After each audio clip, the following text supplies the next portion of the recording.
네, 기도하고 시작하도록 하겠습니다. 하나님, 오늘 또 이 새벽에 함께 모여서 주님의 말씀을 공부하게 하심을 감사드립니다.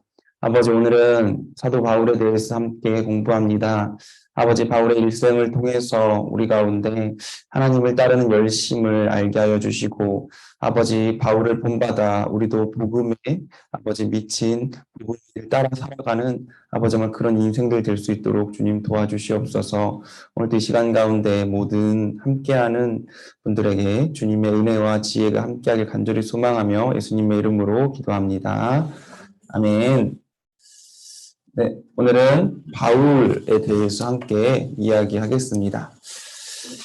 네, 바울을 조금 정리를 하면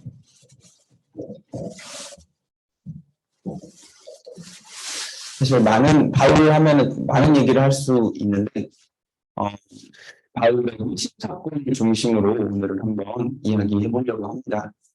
그래서 이제 바울이라는 인물을 살펴본다면 바울은 굉장히 열정적인 사람이었습니다. 그래서 그 열정을 통해서 하나님 앞에 기쁨이 되기 위해서 평생 동안 노력했던 사람이고 이런 인간적인 노력을 이런 열심을 하나님께서 바꾸셔서 하나님을 향한 열심으로 바뀌었다. 라고 이제 또 보면 되겠습니다. 처음에는 사실은 하나님을 위한 열심이었습니다. 바울은 유대인이었고 바리새인이었고 하나님 앞에 기쁨이 되고자 열심을 다했던 사람이었는데 그 열심이 사실 목적과 방향이 잘 몰랐었는데 언제 그 방향과 목적이 바뀌었냐? 예수님을 직접 환상 중에 만나고 회심함으로 인해서 이제는 그가 알던 율법과 하나님에 대한 열심이 그리스도 예수를 통해서 진정한 하나님을 아는 열심으로 변화되었다라고 이제 보면 되겠습니다. 그러면 어떻게 바울이 그의 과거에 살았고 그 이후에 예수님을 만나서 변화되었는지 오늘 그 과정을 중심으로 한번 살펴보도록 하겠습니다. 자, 이제 바울에 대한 기본적인 정보, 바울이 예수님을 만나기 전 어떤 삶을 살았는지 이렇게 보자면 첫 번째로 바울의 아버지는 바리새인이었습니다. 목사님, 네. 목사님, 말씀하세요. 저만 그런지 모르겠는데 저기 음향이 굉장히 불규칙하게 들려서 잘 잠깐만요. 안 들리는 부분이 많습니다. 네, 저도 그렇습니다. 저도 그런데요. 네. 네네. 지금은 잘 들리시나요? 조금 더 잘 들리는 것 같습니다. 네, 잘 들려요, 지금은요. 네. 아까 네, 너무 크게 해가지고 제가 말을 하면은 깎인 것 같아요. 지금 잘 들리시죠? 네. 네. 자, 바울의 아버지는 바리새인이었습니다. 그가 유대인이었기 때문에 이 바리새인이었다는 거는 조금 쉽게 유추할 수가 있는데 사도행전 23장에 보면은 3차 전도여행 때 바울이 예루살렘에 붙들려서 공회에 쓴 장면이 나옵니다. 그 장면에서 바울은 자기의 그 일생, 자기의 그 과거의 스펙, 요즘 말로 따지면 스펙이라고 하죠. 자기가 어떤 사람이었는지 사람들 앞에서 자기에 대해서 변증을 하는데 거기서 바울이 이렇게 이야기합니다. 사도행전 23장 6절에 보면은 바울이 그중 일부는 사두개인이요 다른 일부는 바리새인인 줄 알고 공회에 외쳐 이르되 여러분 형제들아 나는 바리새인이요 또 바리새인의 아들이라 이렇게 자기가 바리새인이어서 여러분들과 같은 상황에 놓여 있었음을 사람들한테 알리고 있습니다. 이 바리새인의 아들이라는 게 굉장히 중요한데 이 바울이 바리새인이면서 또한 로마인이었기 때문에 로마에 있는 사람들과 또 유대인들 사이에서 공통점을 가지고 있었다. 그래서 그가 복음을 전하기에 아주 좋은 환경에 처해 있었다라고 우리가 또 생각할 수 있습니다. 그런데 그의 이 다음은 이제 바울의 이제 신권에 대해서 얘기할 때 얘기하겠습니다. 그리고 또한 여기 보시면은 사도행전 23장 16절에 보면 바울의 생질이 그들이 매복하여 있다함을 듣고 와서 영내에 들어가 바울에게 알린지라. 그래서 바울의 생질이 또 예루살렘에 살고 있었다라는 사실을 우리가 알 수가 있는 거죠. 이 생질이라고 하면은 네, 그의 그 친척 관계가 있는 거죠. 그래서 예루살렘에 그의 자매가 아마 살고 있었을 것이다 라고 또 이것을 통해서 알 수가 있고, 그의 어머니에 대해서는 성경에 나와 있지 않습니다. 그래서 우리가 바울의 아버지는 바리새인이었다는 사실을 알 수가 있고, 그의 가족들이 예루살렘에 살고 있어서 바울이 또 예루살렘에서 공경에 빠졌을 때 그의 가족들을 통해서 도움을 입을 수 있었다라는 사실을 성경을 통해서 또 알 수가 있습니다. 자, 그리고 바울에 대해서 이야기할 때 가장 중요한 정보가 또 바울이 가지고 있는 시민권이었습니다. 바울은 로마 시민권의 소유자였습니다. 사도행전 22장에 보면은 바울이 또 자기의 이것을 이야기할 때 바울이 자기가 로마 시민이라는 사실을 분명하게 이야기하는데, 천부장이 바울을 영내로 데려가라 명하고 그들이 무슨 일로 그에 대하여 떠드는지 알고자 하여 채찍질하여 신문하라 한대, 가죽줄로 바울을 매니 바울이 곁에 서 있는 백부장더러 이르되 너희가 로마 시민된 자를 죄로 정하지도 아니하고 채찍질할 수 있느냐 하니, 백부장이 듣고 가서 천부장에게 전하여 이르되 어찌하려 하느냐, 이는 로마 시민이라 하니. 이 바울이 로마 시민권자였던 것은 굉장히 중요합니다. 왜냐하면 지금 이 당시에 바울이 지금 잡혀와서 예루살렘 공의회에 서게 되었습니다. 그런데 예루살렘 공의회에서는 이 스데반이 저번에 어떻게 죽었냐고 말씀드리면은 성전 모독, 그러니까 하나님을 모독하는 죄로 그 자리에서 죽을 수 있는 이 공의회의 권한이 있었다라고 말씀을 드렸기 때문에 바울도 또한 이 같은 제목으로 지금 잡혀와 있습니다. 그래서 그도 이 예루살렘 공의회에서 유대인들의 재판을 받고 그 즉시 죽을 수 있는 상황이었는데, 바울이 자기는 로마 시민권자이기 때문에 이곳에서 말고 로마에서 다시 법정에 서고 싶다라고 공식적으로 요청을 한 장면이 바로 사도행전 22장에 지금 방금 제가 읽어드린 말씀입니다. 그래서 그가 자기가 로마 시민권자임을 당당하게 밝히고 자기는 로마에 가서 재판을 받겠다라고 이야기를 함으로써 바울은 이제 평생 동안, 그러니까 2차 전도여행 때 바울 안에 있었던 소망이죠. 바울이 두 번째 전도여행을 떠나서 이제 아시아에 어느 정도 복음이 전해지고 유럽까지 전해졌다라고, 유럽에 발판을 세웠다라고 생각했을 때 바울이 다음으로 꿈꿨던 곳이 바로 로마에까지 복음이 전해지는 것이었습니다. 그래서 이곳 로마까지 복음을 전하기 위해 가야 했는데, 그가 자력으로 가지 않고 그의 시민권을 통해서 하나님의 도우심으로 죄수의 신분이지만 군사들의 도움을 받아 안전하게 로마까지 갈 수 있었던 중요한 요인이 바로 그가 로마 시민권자였다라고 볼 수가 있습니다. 여기서 이제 우리가 한 가지 궁금한 점이 생길 수가 있어요. 무엇이냐? 바울의 아버지는 유대인이었고 바리새인이었는데 그가 어떻게 로마 시민이었느냐? 이것들을 다 가지기가 사실 쉽지 않거든요. 네. 근데 사실 성경에 정확히 나오지는 않지만 이 네 번째, 바울이 가지고 있었던 생업, 그러니까 바울이 전문적으로 가지고 있었던 기술, 그것이 무엇이었냐? 네, 텐트 메이커, 그러니까 천막을 만드는 기술자였습니다. 이 당시에 천막이라고 하면은 우리가 지금 생각하고 있는 일반적인 천막도 천막이지만, 일반적으로 쓰였던 천막의 용도는 군대, 그러니까 군사들이 주로 사용하고 있는 주둔지의 천막이 바로 이 천막이다라고 이제 보시면 되겠습니다. 그러니까 로마 병사들이 전쟁을 할 때 썼던 천막을 만들었던 그 기술을 바로 바울이 가지고 있었을 것으로 우리가 유추해 볼 수 있는데, 이것을 생각해 볼 때 바울의 아버지가 로마에다가 천막을 만드는 기술자였을 것이다. 그리고 바울은 그 아버지의 기술을 이어받았을 것이다. 우리가 이제 얼마 전까지만 해도, 우리가 요즘 그렇지 않지만 가업을 잇는다는 것이 되게 이상한 일은 아니었습니다.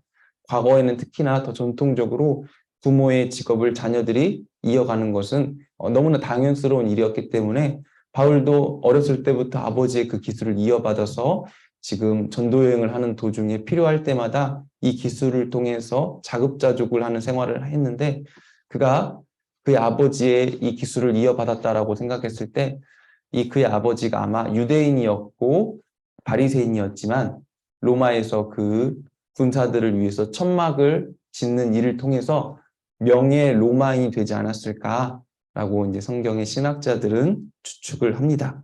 그래서 그가 로마인의 신분을 가지면서 동시에 유대인, 바리새인의 모든 신분을 가질 수 있었던 이유가 바로 그의 아버지가 로마에서 천막을 만드는 기술자였을 것이다 라고 우리가 또 생각해 볼 수 있는 것이죠. 그가 이렇게 천막을 만드시는 아버지 밑에서 고급 기술을 가지고 로마의 사람으로 활동했다면 그는 유대인으로서도 굉장히 엄청난 활동을 한 사람이었습니다. 그것이 어디서 알 수 있냐면 바로 사도행전 22장 3절에 보면 바울이 자기에 대해서 소개할 때 이렇게 이야기합니다. 나는 유대인으로 가말리아 다소에서 낳고 이성에서 자라 가말리알의 문화에서 우리 조상들의 율법에 엄한 교훈을 받았고 오늘 너희 모든 사람처럼 하나님에 대하여 열심히 있는 자라.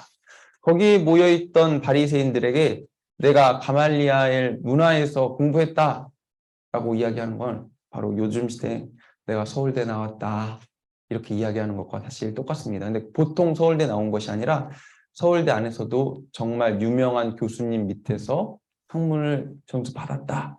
그러니까 누구나 들어도 이 사람은 대단한 사람이구나 할 만큼 유대인 사이에서는 굉장한 사람이 바로 가말리엘이라는 사람이었습니다. 우리가 이제 흔히 유대인 생각하면 랍비라는 이야기를 하는데 이 랍비들의 스승이 있어요. 그게 바로 당시에 가말리엘이라는 랍비였고 이 가말리엘은 2000년 역사 그러니까 예수님으로부터 지금까지 오는 그 역사 속에서 세 손가락 안에 드는 수제 선생님이었다. 그러니까 역사적으로 볼 때도 굉장히 권위 있는 랍비 선생님이 바로 가말리엘이라는 사람이었는데 이 가말리엘이라는 랍비의 그냥 제자도 아니고 수제자.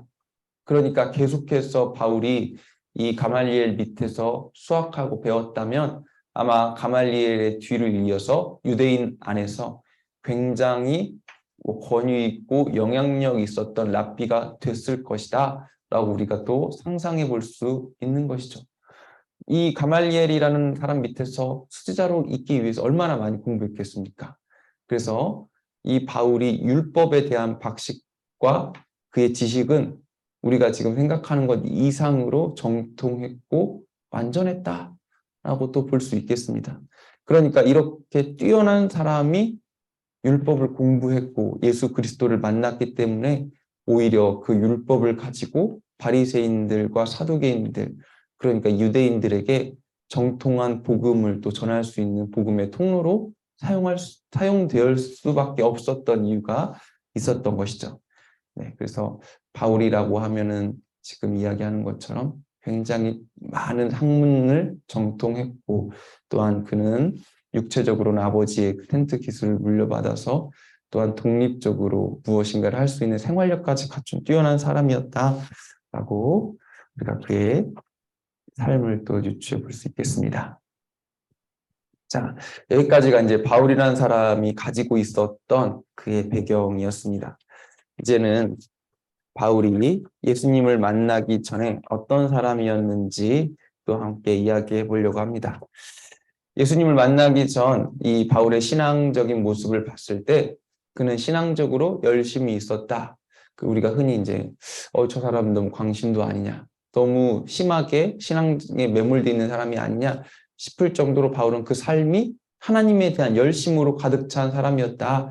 그래서 그의 열정은 그리스도인들을 핍박하는 것, 특별히 유대인들로 생각했을 때 그리스도인들은 이단이었죠. 그러니까 다른 이단들을 찾아서 다른 복음을 전하는, 다른 도를 전하는 사람들을 핍박하고 그들을 감옥에 가두고 또한 죽이기까지 하는 이런 일들을 감당하는 것이 그의 신앙적인 열정의 모습으로 드러났다라고 보시면 되겠습니다.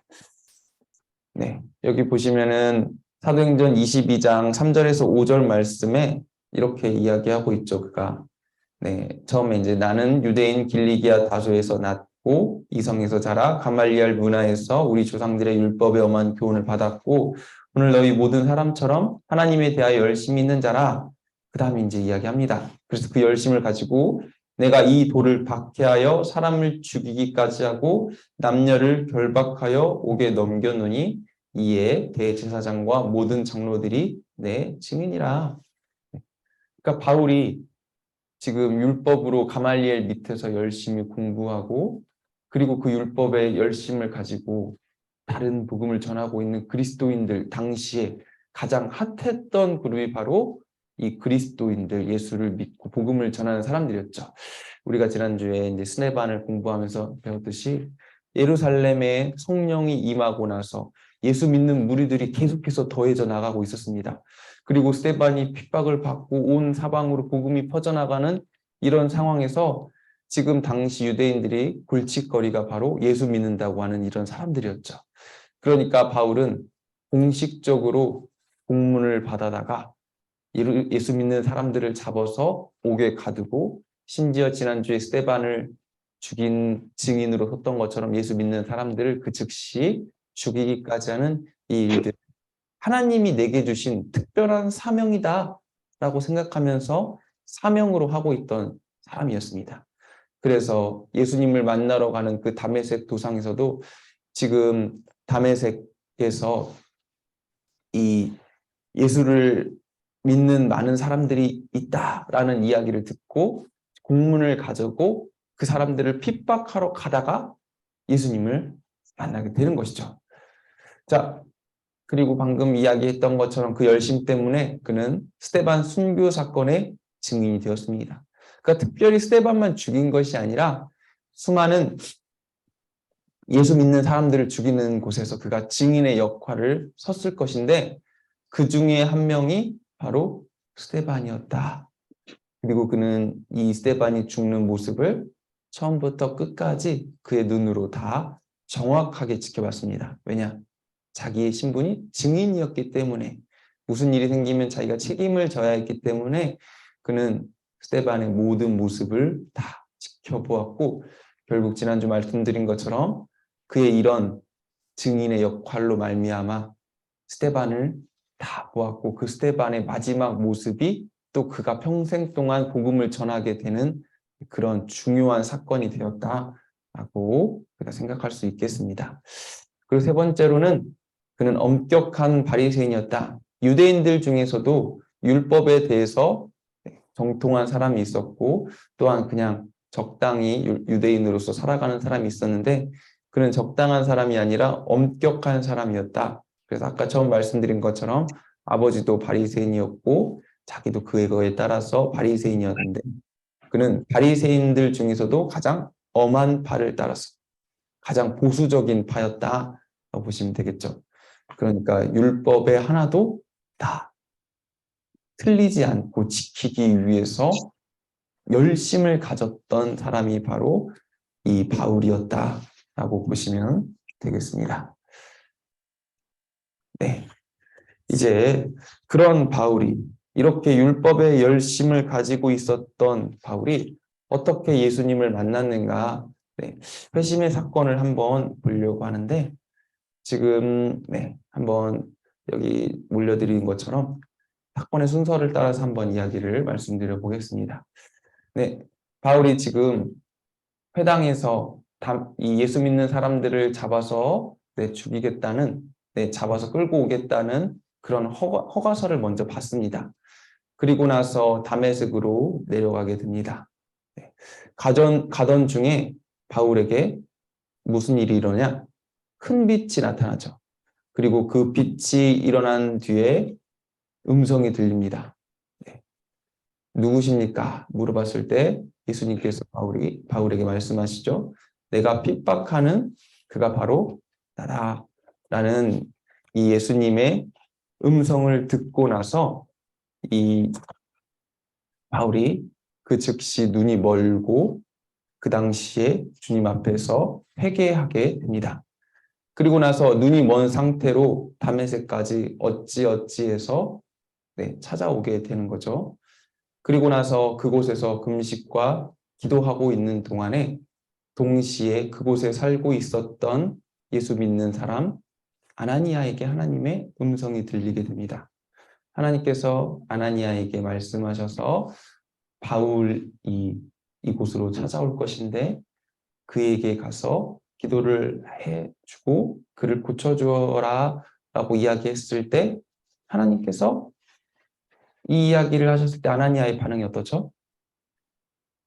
네, 별로 좋아하지 않아요. 그 사람은 우리 같이 예수 믿는 사람들을 수많은 예수쟁이들을 잡아 죽인 우리로 따지면 원수 같은 사람인데 어떻게 그에게 기도하고 그를 위해서 이 병 고침을 할 수 있겠느냐라고 예수님께 이야기하니까 예수님께서 이 아나니아에게 그가 이방을 위하여 준비된 이방의 전도자다라고 이야기하시면서 아나니아를 다시 바울에게로 보내십니다. 이 바울에게 도착한 아나니아가 바울에게 안수하고 그 즉시 바울의 눈에서 눈꺼풀에서 비늘 같은 것이 벗겨지면서 바울의 눈이 밝아지게 됩니다. 이것이 바로 바울이 경험한 회심의 사건입니다. 바울이 너무나 특별하게 예수 그리스도를 만났고 이 일을 통해서 그는 단순히 눈이 안 보였다 보이게 되는 그 정도 수준이 아니라 예수 그리스도를 만남으로 인해서 그의 전 인격적인 변화가 이때부터 분명하게 일어나기 시작합니다. 하나님을 믿는 그리스도인들을 향했던 그의 핍박은 이제 그들을 향한 긍휼로 바뀌고 이제는 예수를 전하는 복음 전도자로 그의 인생이 변화되기 시작합니다. 그래서 이제 다메섹에 예수 믿는 사람들을 핍박하러 왔던 바울이 회심한 후에 오히려 다메섹에서 예수를 전도하기 시작합니다. 굉장히 이상한 일이죠. 사람들이 잘 안 믿었어요. 우리들을 지금 핍박하기 위해서 요즘으로 따지면 함정수사라고 하죠. 예수 믿는 사람들을 오히려 지금 잡아 죽이기 위해서 그가 연극하는 것이 아닌가. 수많은 사람들이 바울의 이 본심을 아마 의심했을 것입니다. 이렇게 다메섹에서 사람들의 반응과 상관없이 전도를 하기 시작하자 이제는 바울과 같은 다른 사람들이 지금 바울을 통해서 예수 믿는 사람들을 죽이러 보냈는데 오히려 바울이 전도하고 있다는 소식을 듣자 이제는 바울을 죽이기 위해서 사람들을 보내기 시작하죠. 한밤중에 바울이 도망쳐서 아라비아까지 도망가게 됩니다. 이것은 사도행전에 나오지 않고 갈라디아서에서 바울이 자기에 대해서 고백할 때 잠깐 등장하게 됩니다. 그리고 나서 아라비아까지 도망쳐 갔던 바울은 그 자기를 죽이려던 세력이 잠잠해지자 다시 다메섹으로 돌아가서 복음을 전하고 또 3년 만에 예루살렘에 예수님의 제자들을 만나기 위해서 가는데 그때 어떤 일이 일어나냐? 예루살렘에 가서 이제 사도들을 만나기 위해서 방문을 했는데 사도들이 만나주지 않아요. 그 이유가 무엇입니까? 그동안 바울이 했던 일이 있잖아요. 이번에는 예루살렘에서 또 예수 믿는 이 사도들을 잡아서 어떻게 하려는 것이 아닌가라는 의심을 받고 아무도 만나주지 않을 때 우리가 이제 다음 시간에 바나바를 할 텐데 바나바가 나서서 이 사람은 하나님 앞에 회심한 사람입니다. 우리가 과거의 것을 더 이상 묻지 맙시다 라며 예루살렘에 있었던 그 지도자 무리들과 사도들에게 바울에 대해서 변론을 하니까 그때서야 사람들의 마음과 의심이 풀어져서 바울이 그리스도인들과 교제할 수 있게 됩니다. 그리고 나서 바울은 유대인들의 핍박으로 떠나서 다소로 향하게 됩니다. 빌리기아 다소는 바로 그의 고향이죠. 그의 고향에 돌아가서 그가 어떤 일을 했는지 성경에 등장하지는 않습니다. 그러나 우리가 또 성경 외의 문서들을 통해서 추측했을 때는 아마 바울이 고향으로 돌아가서 그동안 자신이 알았던 율법과 복음들을 예수 그리스도를 알므로 인해서 다시 해석하게 되었을 것이다 라고 우리가 이제 또 생각해 볼 수 있는 것이죠. 그가 굉장히 많이 공부한 사람이었고 그동안 하나님의 말씀을 다른 관점에서 봤다면 이제는 예수 그리스도를 만난 다음에 이 구약 성경에 나왔던 메시아와 이런 부분들이 바로 예수님에 대한 말씀이구나 하고 다시 한번 예수님에 대해서 복음을 정립하는 시간, 스스로 다시 새롭게 되는 시간이 바로 이 시간이 아니었을까. 그래서 이때 고향에 돌아가서 은둔하면서 공부하고 준비하고 있었던 시간이 바로 길리기아 다소의 시간이었습니다. 그렇게 그가 다소에서 평생토록 있을 것 같았는데 지금 바나바가 안디옥으로 파송받아서 안디옥 교회를 세우고 나서 거기서 목회를 시작했는데 1년 만에 수많은 사람들이 모여들기 시작합니다. 그런데 혼자서 이 사람들을 다 양육하고 이 사람들을 훈련시키기에는 바나바의 역량이 부족하다. 나는 도와줄 사람이 필요하다라고 생각을 했는데 그때 생각난 사람이 바로 바울이었습니다. 그래서 이 바나바가 다소에서 바울을 안디옥으로 불러와서 이곳에서 함께 안디옥 교회를 사역하기 시작합니다. 둘이 함께 사역하기 시작할 때 많은 그리스도인들이 이때 은혜 받고 몰려들었다라고 또 사도행전에 기록되어 있는데 바울이 이때부터 본격적으로 자신의 이 배웠던 역량과 그의 힘들을 달란트들을 드러내기 시작했다라고 보시면 되겠습니다. 그 전까지는 그가 이제 그의 열심이 있었기 때문에 사람들이, 그러니까 그리스도인들이 그에 대해서 인정하지 않은 부분들도 있었고 그의 달란트들이 제대로 드러나지 않았는데 이곳 안디옥에서부터 그것이 드러나서 사람들로부터 인정받고 그것을 중심으로 삼아서 이때 바로 바울과 바나바가 예루살렘에 유대인들을 돕는 연보를 보내기 위해서 연보를 전달하는 중요한 직책을 맡게 되고 또 그 다음에 이 안디옥 교회에서 이 일을 잘 감당한 바울과 바나바를 기도함으로써 선교사로 세우기 시작합니다. 이방인 선교사로서의 바울이 바로 이곳 안디옥에서부터 시작이 되는데 이것이 바로 바나바로부터 시작이 되었다라고 보시면 되겠습니다. 네, 여기 밑에 제가 이제 써놨는데 결국 바울의 잘못된 개인의 신앙적인 열심이 예수 그리스도를 만남으로 변화되었고 그 열심을 하나님은 이방인 전도의 열심으로 변화시켰다라고 이제 우리가 결론 지을 수 있는 거죠. 여기까지가 이제 바울의 회심 사건인 거죠. 바울이 이렇게 안디옥에서 부름을 받아서 여기서부터 3차에 걸친 전도 여행을 시작하게 됩니다.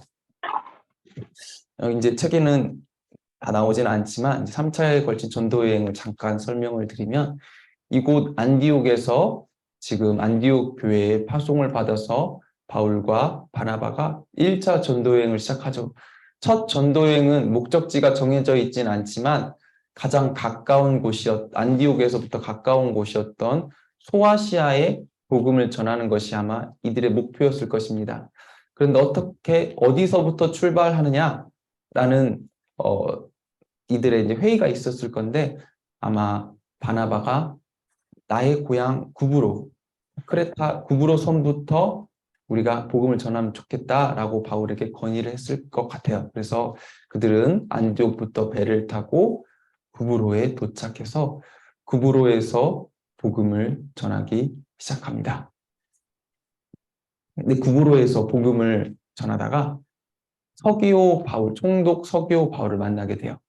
그래서 그곳에서 이 여러 가지 하나님의 기적을 경험하고 서기오 바울에게 복음을 전한 바울 일행이 여기서 배를 타고 이제는 크레타 산맥을 넘어서 안디옥까지 이르게 됩니다. 이 안디옥은 바로 소아시아에 복음을 전하게 되는 복음의 교두보가 되게 되죠. 이곳부터 시작해서 1차 전도여행을 계속해서 안쪽 깊은 타우루스 산맥의 안쪽까지 쭉 이어서 전도를 하게 된 바울과 바나바는 여기서 이제 죽을 위기까지 처하게 되죠. 루스드라와 더베까지 이르러서 복음을 전하게 되고 여기서 복음을 다 전하게 된 바울과 바나바는 다시 돌아서 이 안디옥까지 돌아오게 되는데 여기서 중요한 사건이 하나가 이 바나바의 생질이었던 마가 요한이 복음을 전하다가 집으로 돌아가게 된 사건입니다. 이 2차 전도 여행 때 바울과 바나바가 갈라지게 돼요. 왜 갈라지게 되냐? 그의 생질 마가를 데리고 가냐, 놓고 가냐. 이 문제로 서로 싸우게 돼서 둘이 갈라지게 돼서 바울은 실라를 데리고 이 소아시아를 넘어서 유럽까지 이르게 되고, 바나바는 마가 요한을 데리고 다시 구브로선부터 전도여행을 시작하게 됩니다.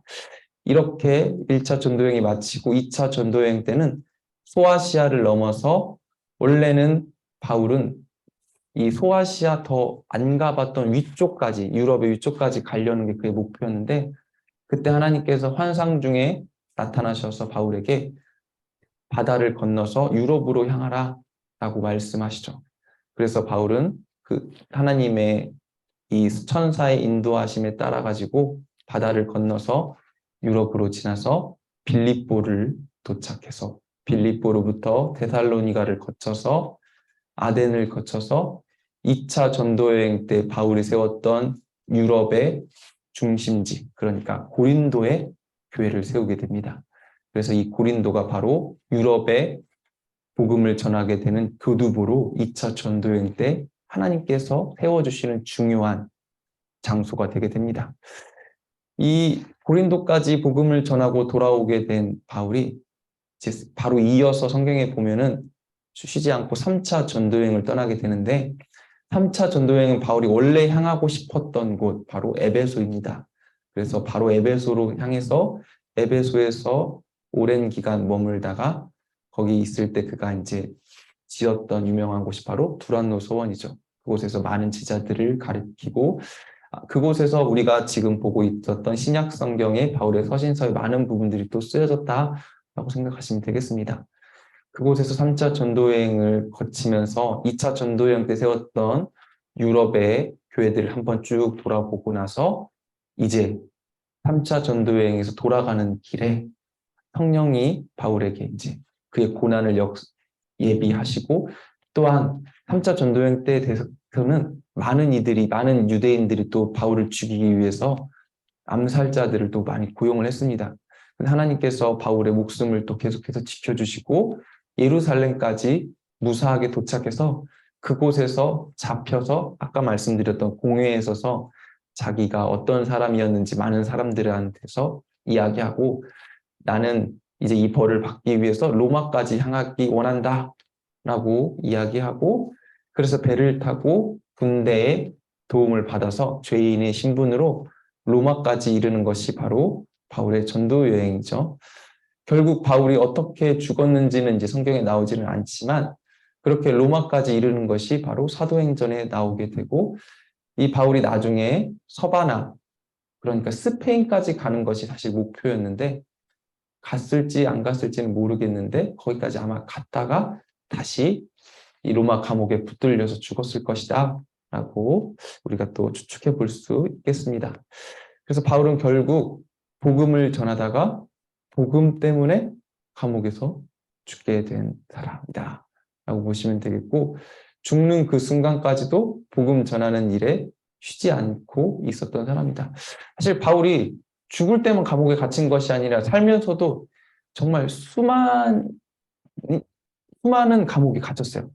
우리가 아는 것만 해도 빌립보 감옥으로부터 시작해서 로마의 가택연금으로 시작해서 또 많은 곳에서 또 잡혔죠.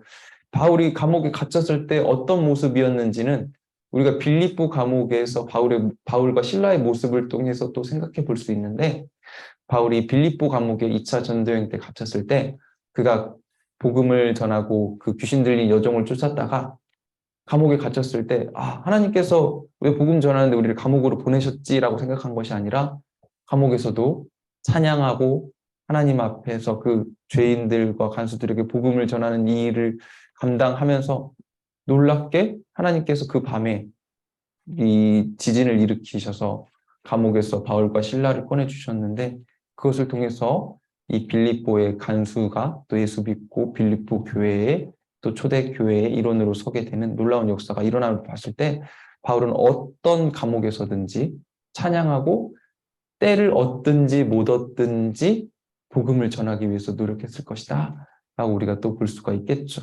그리고 바울의 유명한 고백들 중에 바울이 항상 몇 번이나 얘기하는데 나는 매일 맞아도 40에서 하나를 감한 매를 맞았다. 여기서 40에서 하나를 감한 매면은 당시에 그 로마 법정 말고 유대인들이 내릴 수 있는 최대의 벌이었다라고 보시면 돼요. 그러니까 40대를 맞으면 보통 사람이 죽는다라고 생각을 했고 40에서 하나를 감한 매를 맞으면 이제 매를 맞을 수 있는 것 중에 가장 큰 매, 그러니까 죽기 전까지 맞았다라고 보시면 되겠죠.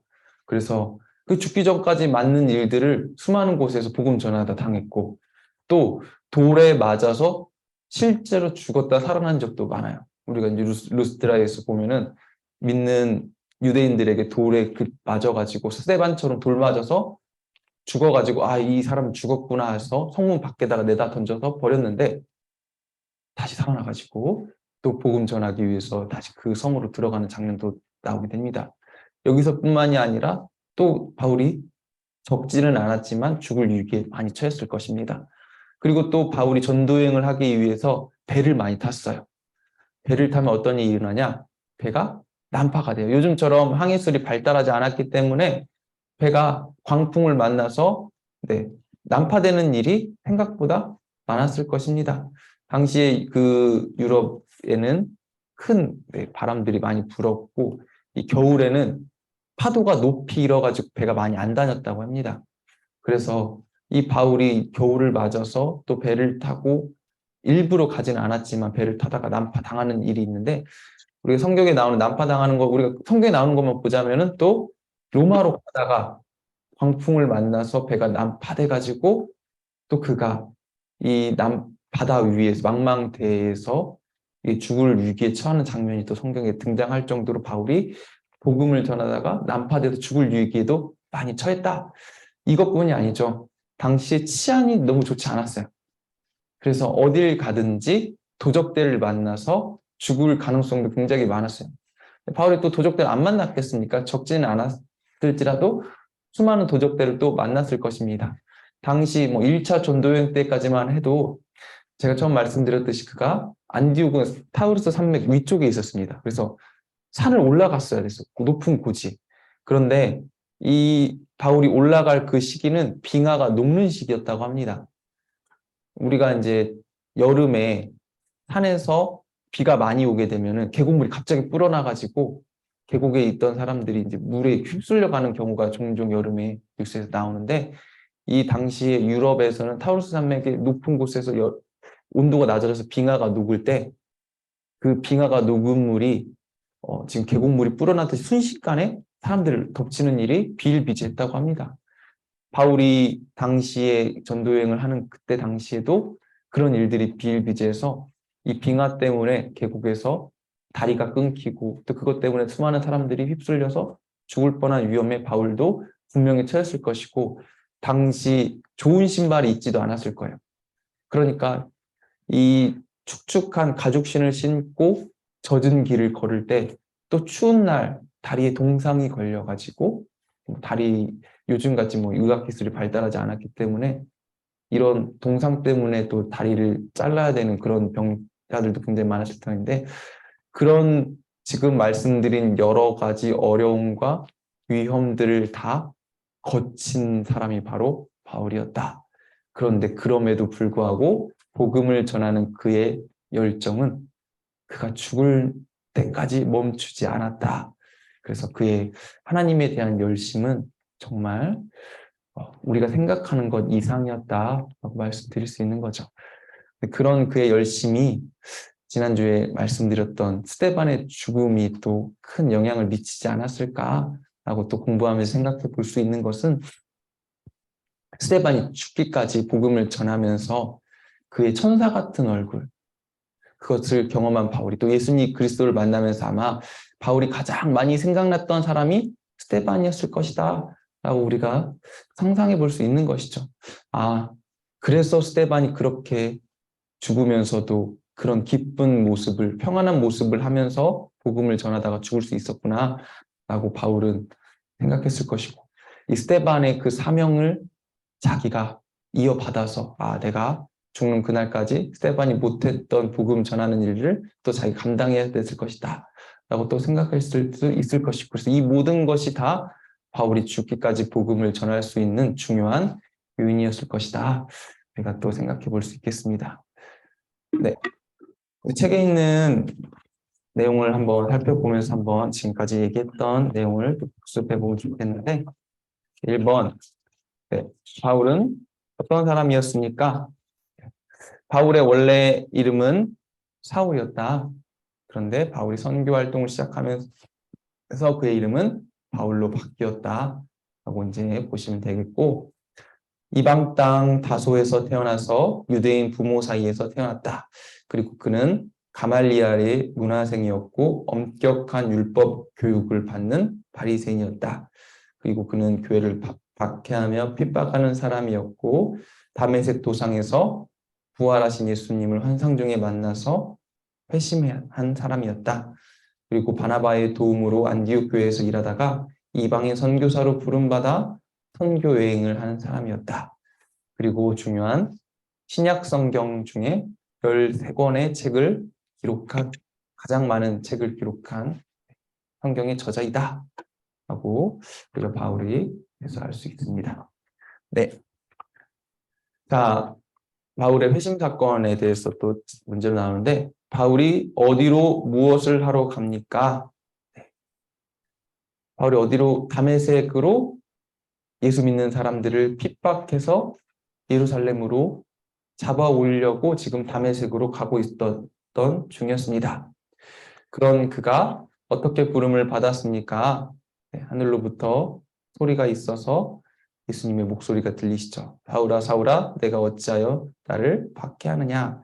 대답하되 주여 누구시니까? 이르시되 나는 내가 박해하는 예수라. 네, 예수님을 환상 중에 환상으로 만나서 주님께 부르심을 받게 됩니다. 자, 3번, 사울에게 주님의 음성을 전해준 사람이 누구였습니까? 사울이 받은 사명은 무엇이었습니까? 네. 사도행전 9장 10절에 그때 다메섹에 아나니아라 하는 제자가 있더니 주께서 환상 중에 불러 이르시되 아나니아야 하거늘 대답하되 주여 내가 여기 있나이다. 네. 아나니아를 통해서 예수님께서 바울을 고쳐주시고 그의 음성을 들려주셨죠. 바울에게 받은 사명 무엇이냐? 이방인과 임금들과 이스라엘 자손들에게 전하기 위하여 택한 나의 그릇이라. 바울의 사명이 바로 이방인의 전도자, 그를 이방인의 전도자로 하나님께서 부르셨다. 네, 4번, 부름받은 바울은 어떤 반응을 보였습니까? 사울에게 어떤 고난이 임하였습니까? 네.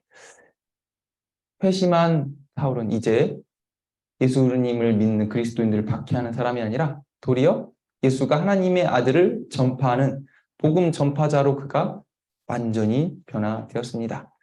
그런 사울에게 유대인들이 이제는 시기 질투하여 사울을 죽이기로 공모했다. 이제 자기의 신변이 위험을 받는 그런 상황으로 변하게 되었습니다. 주님의 부르심을 받아 이방인의 사도가 된 바울은 이후 어떻게 선교의 역사를 이루었습니까? 네, 제가 간략하게 이야기해 드렸지만 3차 전도 여행을, 그리고 그 이후에 이 로마행까지 이어나가면서 바울의 어떤 이런 모습들을 또 바울의 고백으로 정리하자면 사도행전 20장 24절에 바울이 이렇게 이야기하죠. 내가 달려갈 길과 주 예수께 받은 사명 곧 하나님의 은혜의 복음을 증언하는 일을 마치려 하면은 나의 생명조차 조금도 귀한 것으로 여기지 아니하노라. 네, 분명하게 바울은 지금 자기 생명조차 귀하게 여기지 않고 모든 것을 바쳐서 지금 복음 전하는 일에 매진하고 있습니다. 그래서 바울이 또 유명한 고백이 있죠. 나의 모든 것을 배설물로 여기노라. 바울이 가지고 있었던 스펙들은 사실 세상적으로 보면 최고의 스펙들이었죠.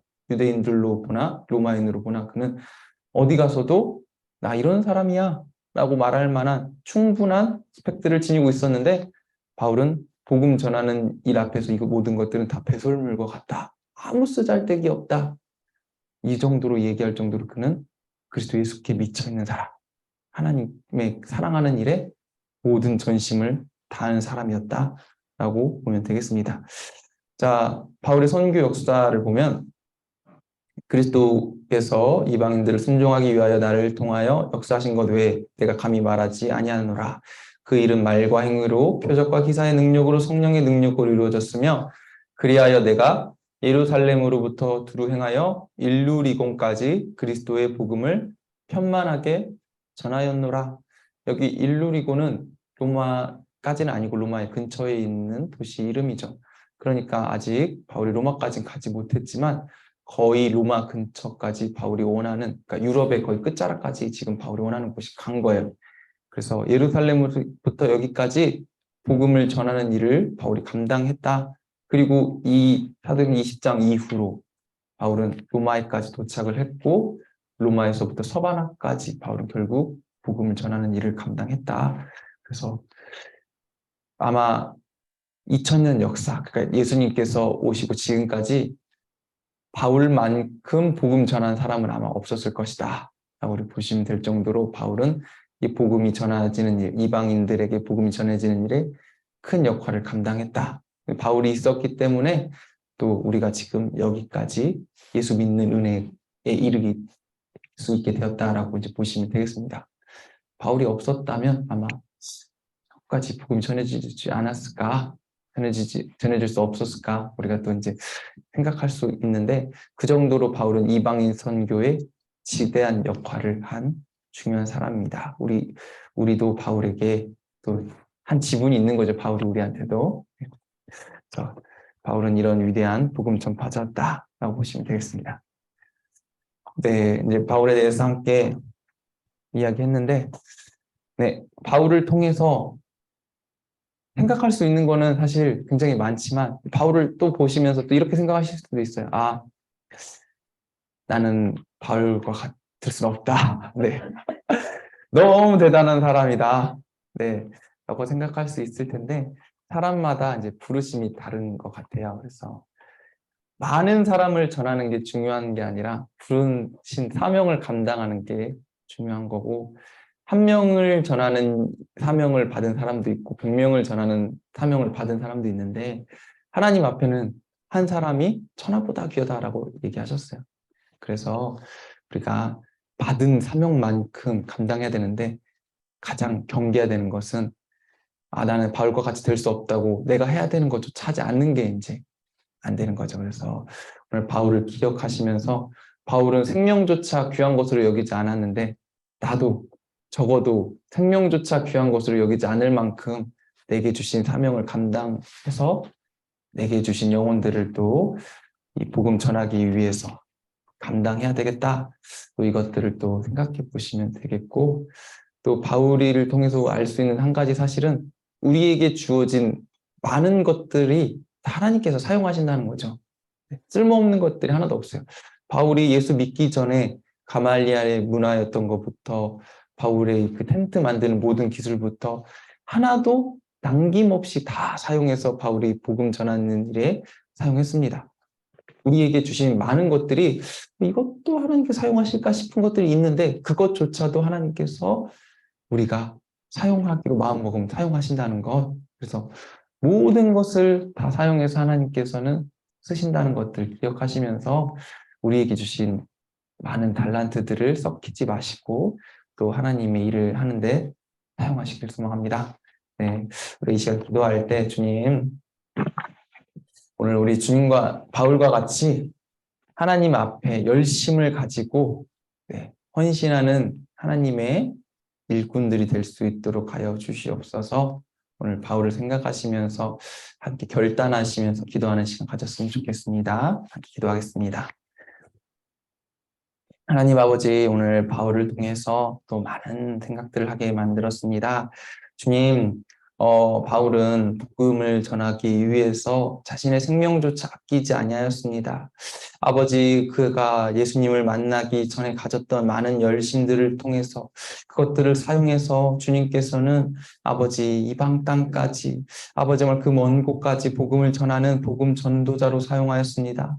아버지 정말 그가 아버지 정말 이렇게 서나가기까지 수많은 사람들의 정말 도움이 있었습니다.